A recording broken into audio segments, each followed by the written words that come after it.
Coach, you exchanged runs in that first inning against JMU, and then they pulled ahead for good.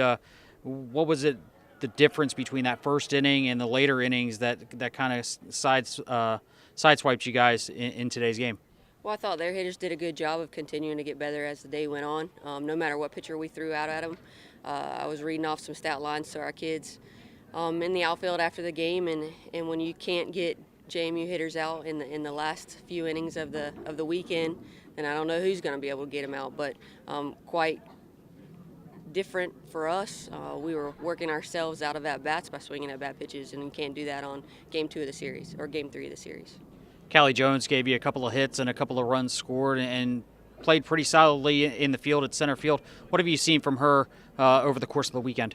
It's been fun to watch her the last 2 weeks. I think she's really taken a different mindset stepping into the box and knowing that her role in the 4, 5, or 6 spot, which is the place that she's been in the lineup the last 2 weeks, is to produce runs for us, not just to get on base. So she's been putting the ball in the outfield regardless of whether someone's on base or not, and she's getting on base, and we're happy for her. You were able to get hits throughout your entire lineup. You got 9 knocks on Peyton Burrish, who's been one of the top pitchers in the league throughout the course of the season. What did you see from your hitters to be able to get those knocks today?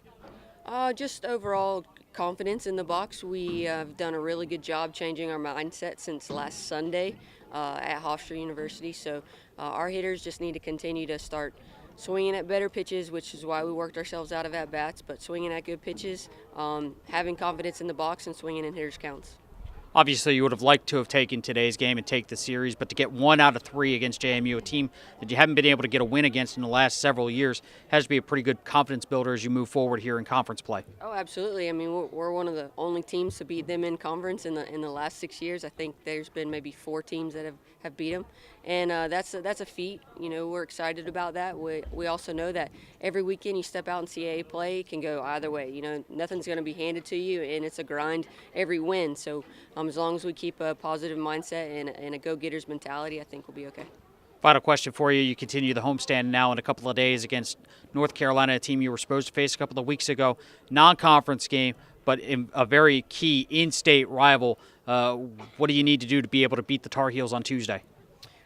Just confidence in the box. We need to have good pitching. We need to have better defense than we did today. Hitters need to do a good job at swinging at strikes, putting the ball in play hard. Coach, thanks for the time. We'll chat with you on Tuesday. Thanks, Eric.